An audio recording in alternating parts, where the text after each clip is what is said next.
tu ma hian pi thangi tu ma hian pi thani kei fang ami thu soi kan ngai thle do na he han re wang wanga tu ma hian thurun thei le do na ngai thla tu te pona in lo lo pui le ngai ka be se ni chuan ka channel hi la subscribe lo te point lo mai the ngai thla tu te zinga khung ya mi lo subscribe sak tu te comment te like te share te mi lo ti sak sam turin in khung ai na ka ron nge na ni e ole pi than che bai le chỉ bảy lệ ei dam phaim đâm thà hành tí là tuấn trùm chỗ lal ta na min tur dan hi am mak ka ti lut tu ka dam lo na in ve thu ma ka pum sat huam ya oi ka chau khamai do na ma ti tur angin ka oma mi tur dan hi ti lo ngam chi po ni box si la ba chu wangin ka ron phone tok cha ni amma sa in tum tai nei mang phatang ole hallelujah lalpa santa thian do tak min mangai do nang ma manatan karil ro ka taksa ka pumin kalo in lan to a lalpa mi sing te du dan le rim ruat anga ngai lo lalpa kan nei cha tun huna hian lalpa puya kal tlanga I thumin puan tir le po kring phak lova lalpa I khai I thu puang turatan hepia nga zoram fiat tur hian kaka tanga chuak ti du tok to kalo ngai lai in tun huna hian na sak tak in nangin min tur le si akatlan chengam bok si lova ka ko chung hi mei kang ang mai in min ora ngai na ka selo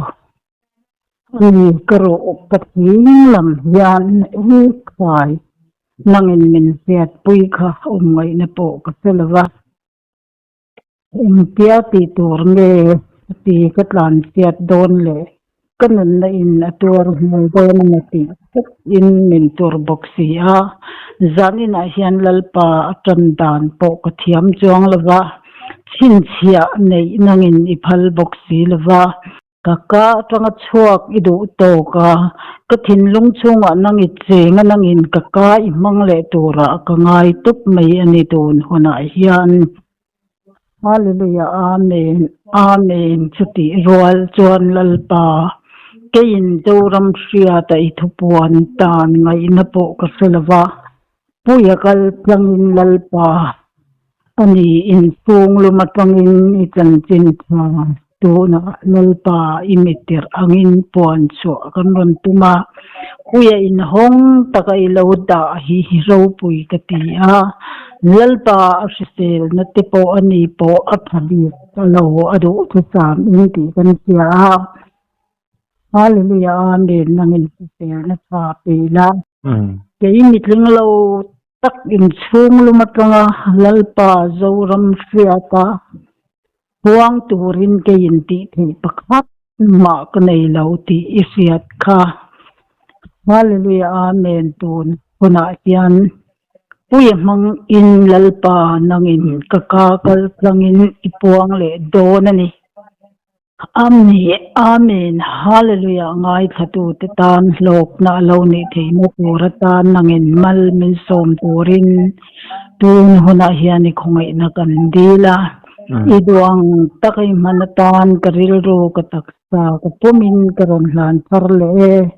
katrin lo zia min tilan sakla fel na kong min kai tuai turin lalpa yuswa min kandila che amen tun huna hian kan seitan hal mayanga lalpana min tur na hi zoram dung le wanga zo fa te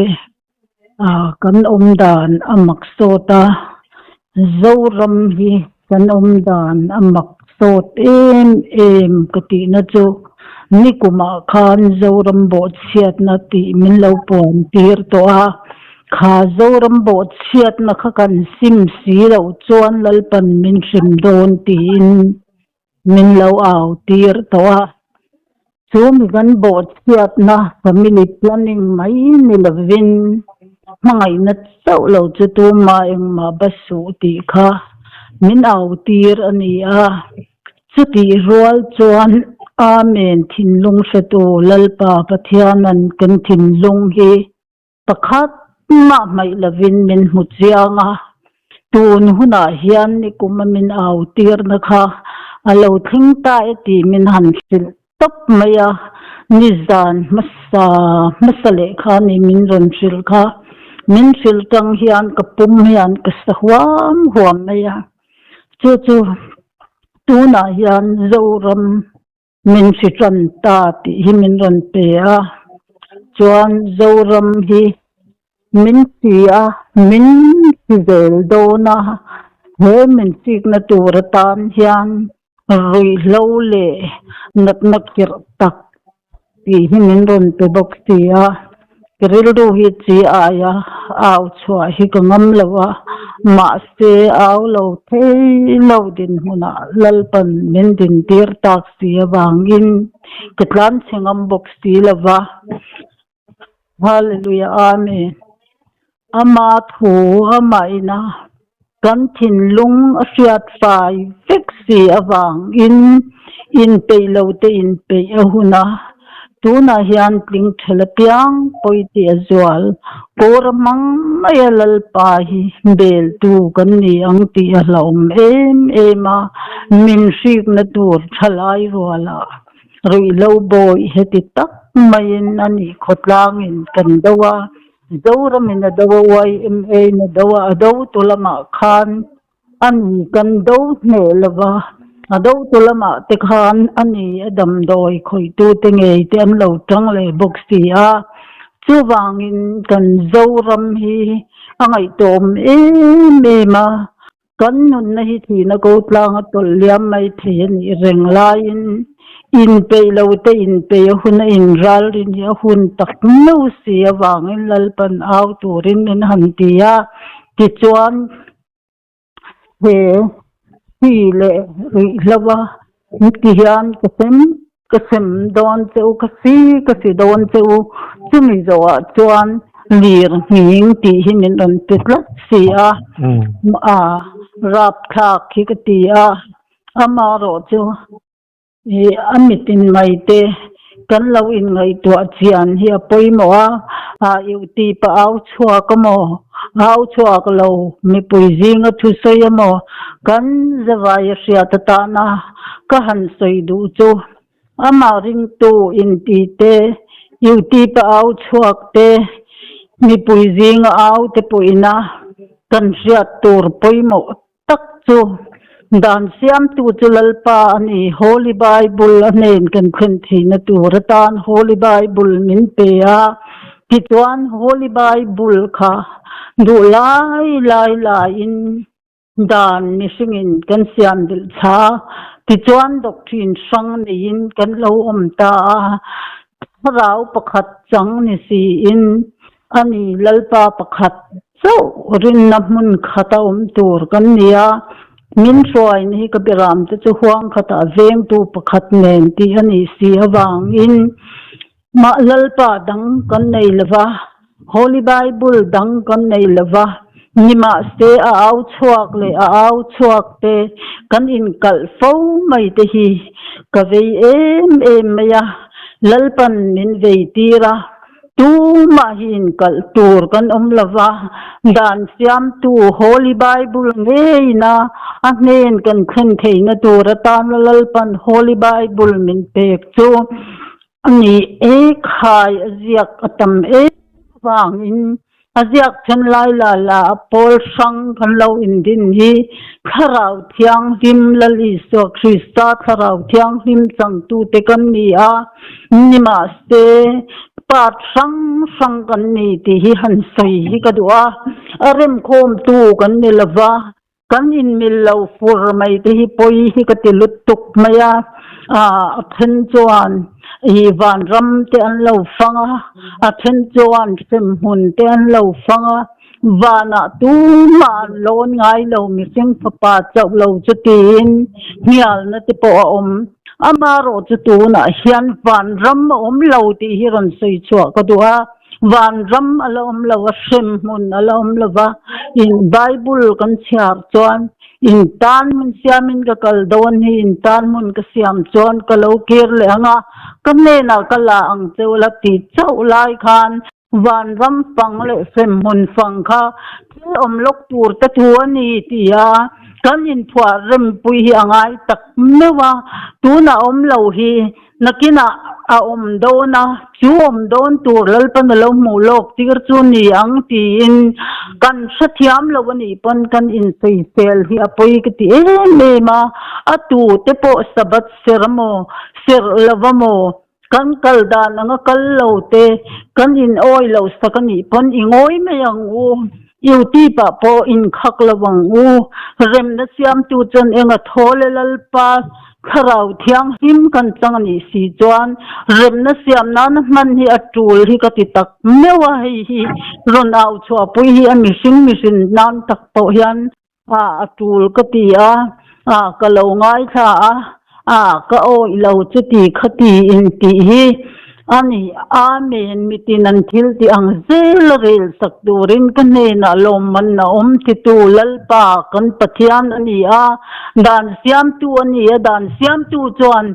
mangai na wang le mangai na wang in eng chinin nge min mangai eng chinin nge min khongai ti kan riat tiam si lo wang in ni hi ate tua kan lo tang le tin hi poi ka ti kha te kha han au chwa pui hi tur ka ti me maya in rem na siam tu chu an enga thole te wang khan rem na kan siam the hi apoi mo tak set ani kan na mun pia nga yan lali so ring tu kan ni chuan rem na siam tu kan ni kha apoi mo ti hian han soi ila bible ka lo siat lo lai mo mi nan lo soya kan lo in hial na ani ai chuan ani a sezo po khan puitling takangoi kan chu in hial nan man lo hi atha ka dia bible kan han chiara hai ko rina te po lo ziaka in hial nan kan man le pol kan ti chung chuan pathian khara ke mania lo mi singin ni atia chu wang in ti salam thil du chu hi na ni si kharau da na kha si lo awang in amen hallelujah amen uluk zo ka bible hianin alo ziak fam kim ma in chung thil in hir ngo nu fa in hir ngo pa fa in hir ngo chinom ko veng in hir ngo zong tok sual na chi po hi aziak tam hla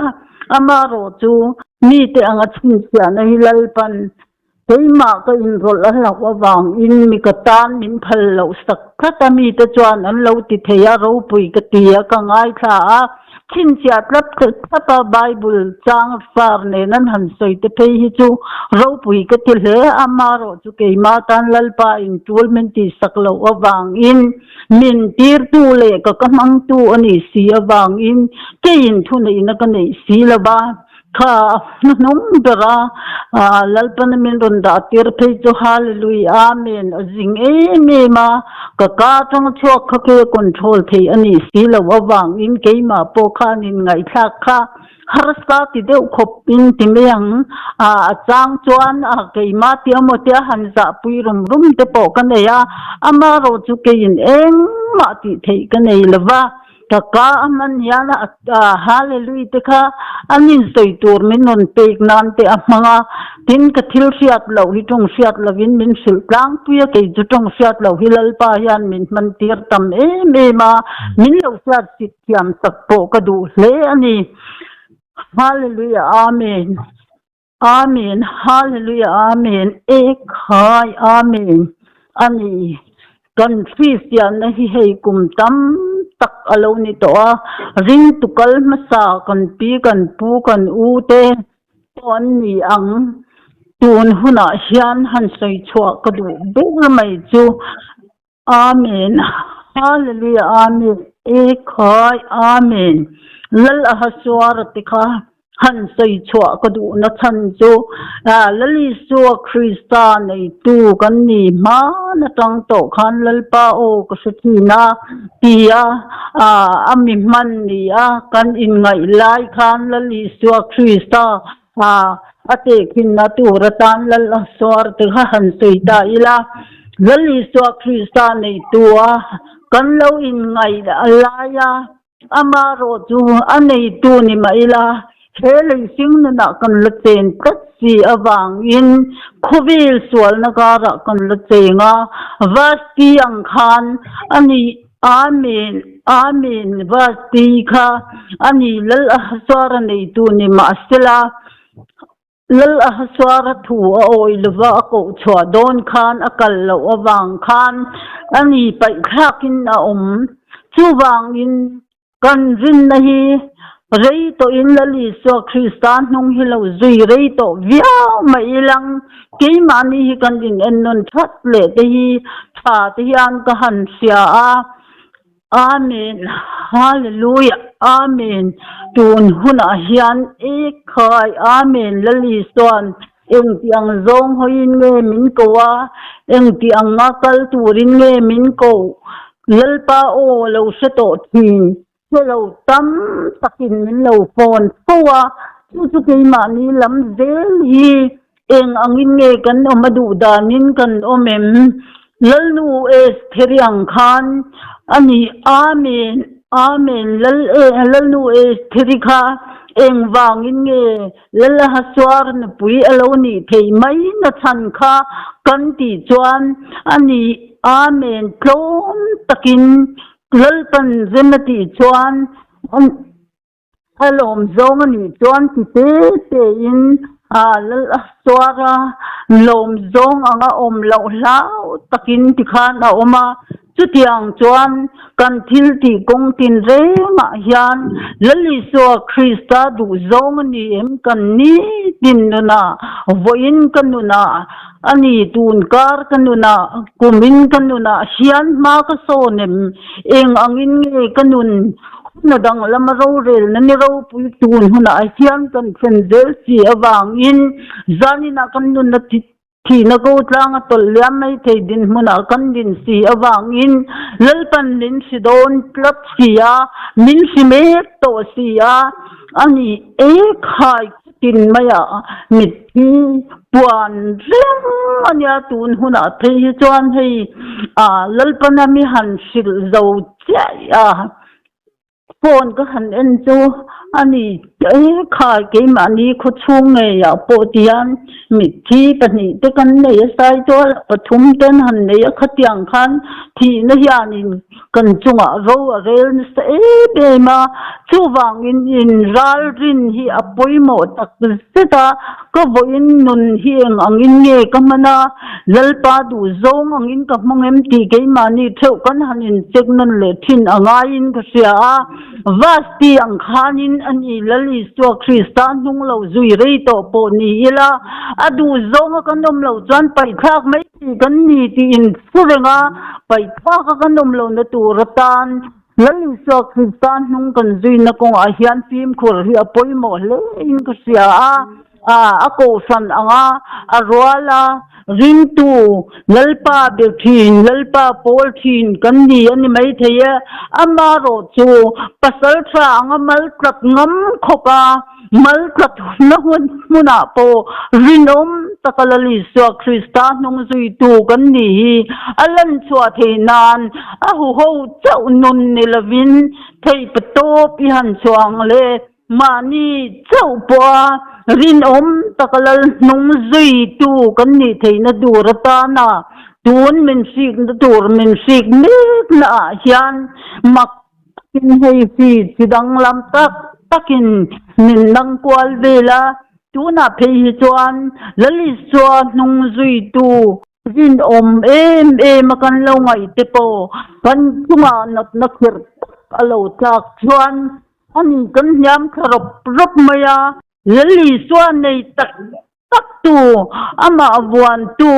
ama zui tu athuang zel chu hun khir dak po lo thang se ahum tur ani ti hi ani ramtlang aw kan han ti ang pon khulaya pon lo aw na sale to a heng ti hi Hallelujah, amen. Indeed, kay namayan ni ti hi Holy Bible kan chiyar ngun chuan Holy Bible a pei chuan hei ek khai habaku kateng ti pei chuan a han soina khan ka han chiyar ven ya nol ke ma chin chiana thei ti lo bawangin lalpana sei turam min ti Kau sei turam min ti thlap si awangin ka du dan le ka ngai dan hilal pana tel be phal si lo wangin amen hallelujah amen alabang te ati alabang te zel khania asem bang te ani si awangin asem na muna khan ani kan nun na thi na ko tlang atol liam mai the sem na muna kan tel lo na turata na alabang kan ni the na turata na alabang ti atam khop mai Bible hian hi alabang te kan nia anen thing thei turata na som tin re tuar thuak thei tura thei pato pa lali so Kristan nung hi kan zui hi apoi mo le in ka sia a chuwangin zoram huap ang pon han soi ila amen hallelujah amen pol sang kan tama hina hian kan thumuna chuwangin hina kan thumun si awangin pirko pol chuan ni tin ka thi na tia eng tin nge thi kan chui chuan ki sanani tin nun thara anun na awang khan ani amen hallelujah amen ke ni po swal thi sana ni tin lali swal ma kan lo than len theina turin kharau thiang lim du zonga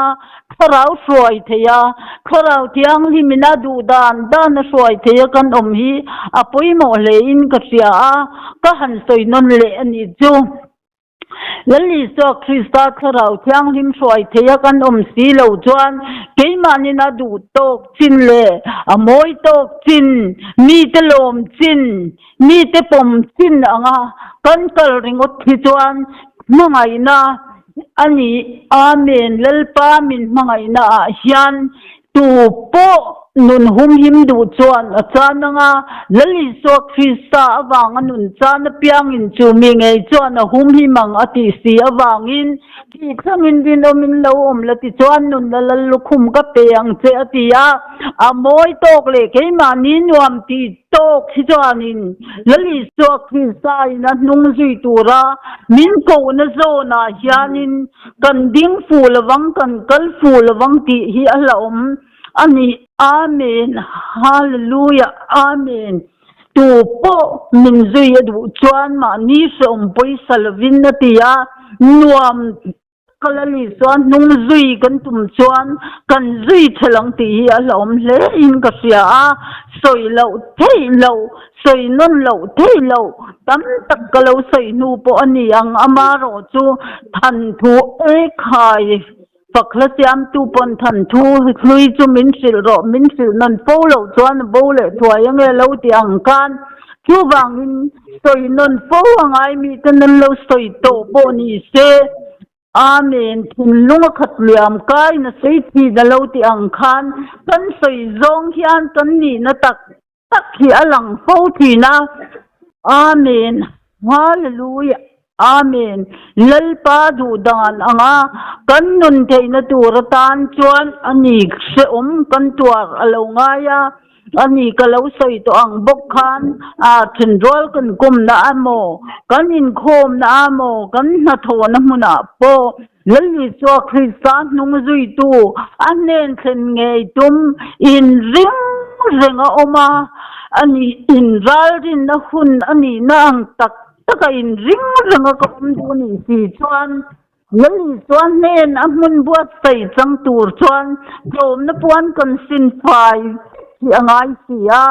chuwangin chuti rual chuan ani keima ni hian he khovel duam na le signal sumle pai ngai nat na hian min hit na sat hle hian ka han se thina in khom ngai lo le ani biakin po hoi ngai lo ina an duang thau te kan in khom bang chawa kan du le thin ni te hian ka han sia kan in khom na tanga in khom lo te kan juk khir dan te keimania hian eng angin nge kan khira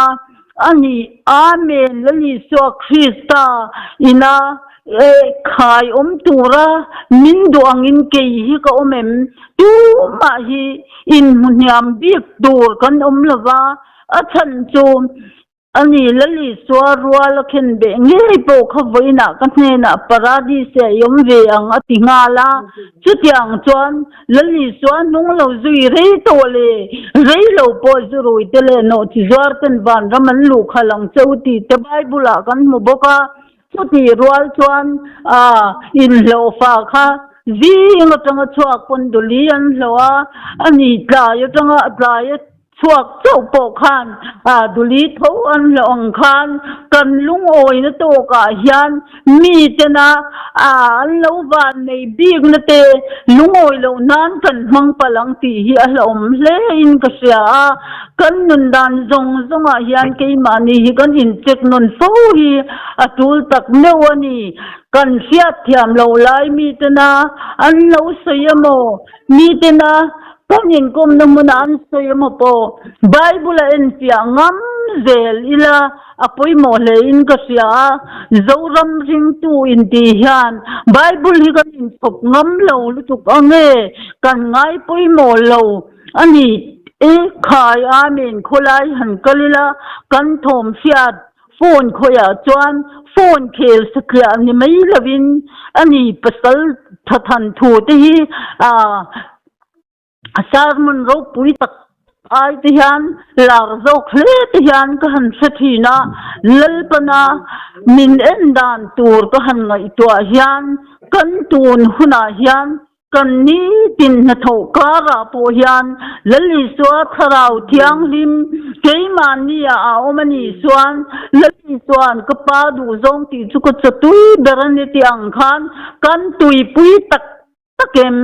pathian tharau thiang lim lali so tharau thiang lim pol na chang tu kan in ti lai yan kan du zong taka chuan adik tak chuan khoi mun muna thian kom na muna mo ram kal na kan du zong taka kan kal da muna mo mut chuak kan su chang lava a then ka thai cham jil tam po su chang mang lo choi hun bi po ei man lawa kan lai yan lali swa nung kan zui na ko nga hian biakina kan hanin khoma kan in khom chan po hi kan selo mani o kan ti na ni kan in khom ti hi biakin chung hi kan kal nu chan ber cho thu ngai khatur kan ni lain mut khuk nan yan kan mangzawa kan tui zong hi ani me ulawa mi lali so Kristan nung zui le achan tin tra ngai khak kan ma son zen tu ratana a thu ngai khatura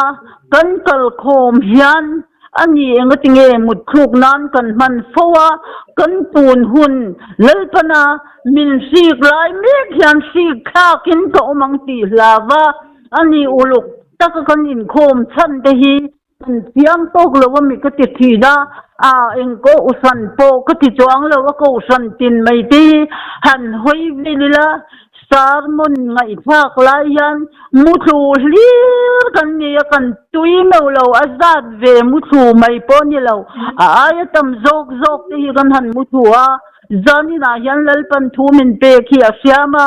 angai kha seom ti de uchuan in siam that kan ngai de wanyang kan lo in ti hi apoi mo tak zakin ka sia kan in rilu zong song in ichak na zong song in min ti kan thei na zong song hi ama rong bol nan man le ama kan ngai tua na kan thin lunga kan lal tir na turata na lalpa in min fuai na ani miau si awangin ka thok pe lo chuan ei pe po ei su se ti na kan thok chung po yan kan thin lung kan ngai tua na lalpa kan pek chuan kan na tho na ko nga po rinom takin amen thang thei tur in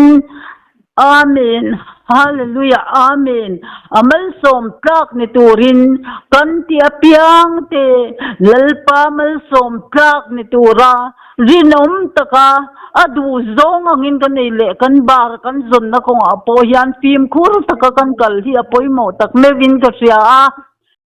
Hallelujah. Amen. Amen. Hallelujah. Amen. Kantun hun man ni tidin i hanin zik thalela keima ni chua yanin engai to nan bernge kathin lung ka ngai to na kalau man thin o lali suan keima yan lal na changem kharau thiang lim pol na yan keima min ria tilem ti kan sek fo hi angai tak tin ka sia thì khanga rin oma tura min du si awang hian kalim nan le kalom nan mai lo bel tu kaniyang ti aloma thin lung sa tu lal pa patian hian kan samjai khatma mai lo ti hi kan ngai khaliam pu thin mi o ti te ka han ngai to thina chu wangin lali swa du zong kan ti theina tu rota na zing kan tho tangin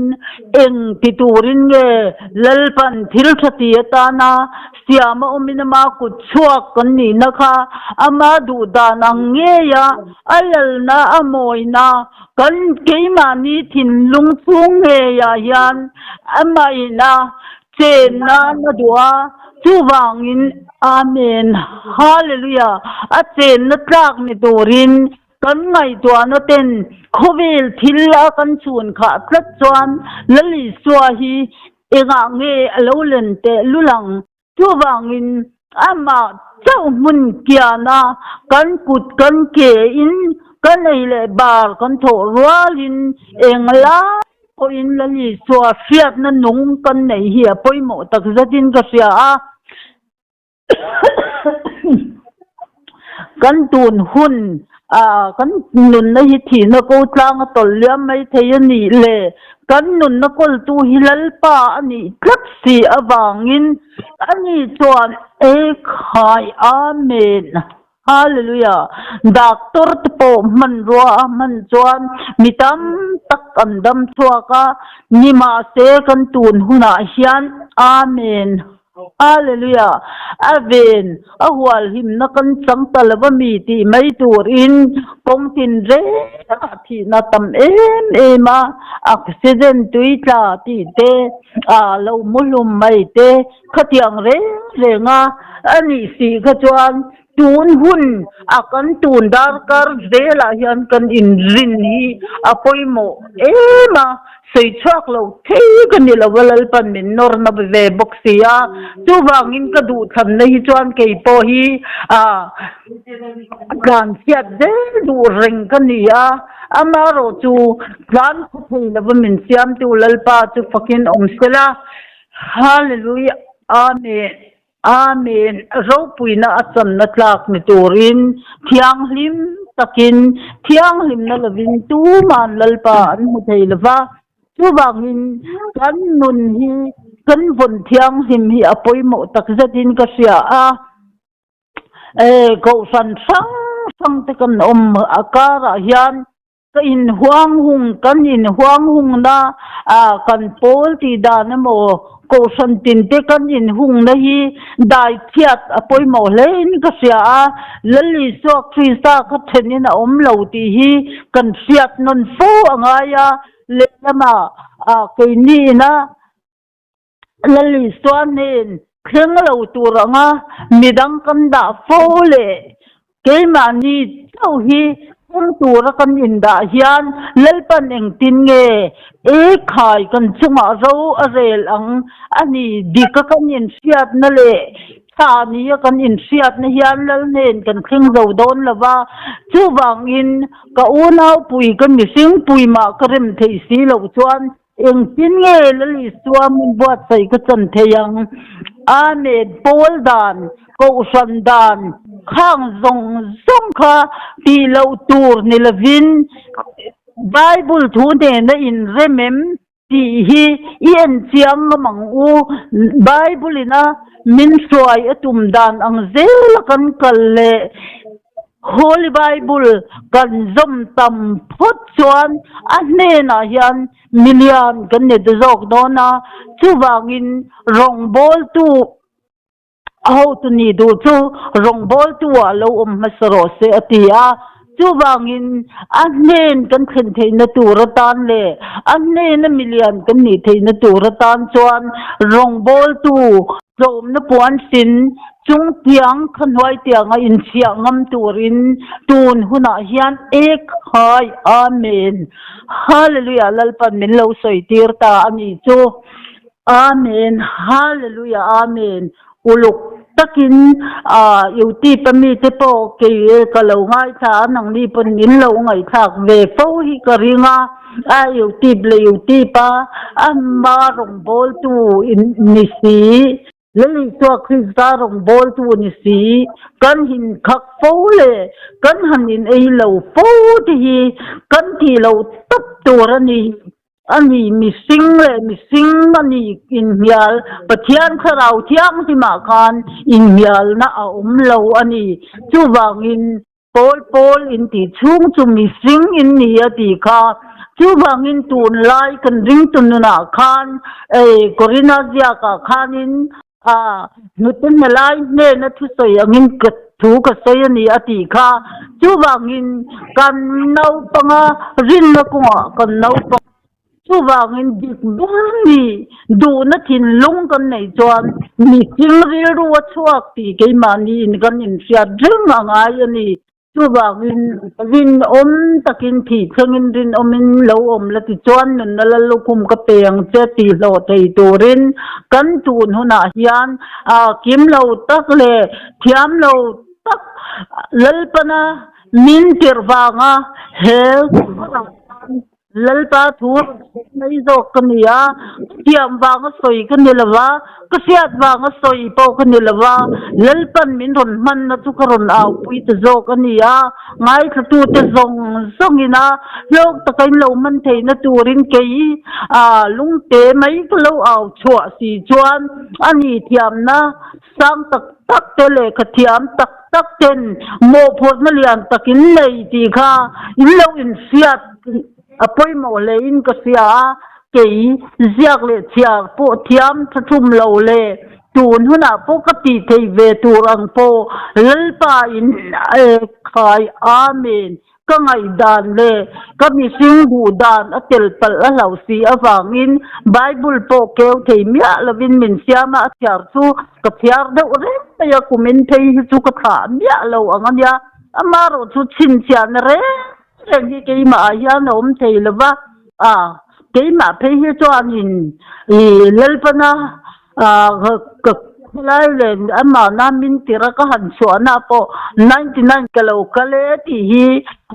cái ô cái số cái này mấy chú vàng in missing nó zo na chuan lali suak nung zui hi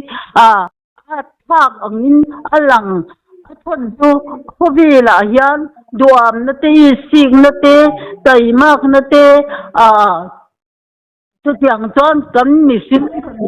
na tan kan hun le tha kan mang na sa ma se khang zong te chul sana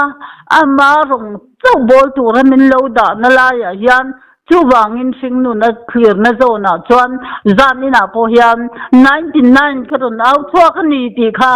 apoi mo ma wangin lungte lalpan nin ron aw chua tira a sing nu na lam na zo na 99 karon aw thua khani ti kha min lo sia sakula ka aran sei chua tak zong ka chua ta zong kha angai thatu zong te tan lalpan mal so min khai amen aksil fia na po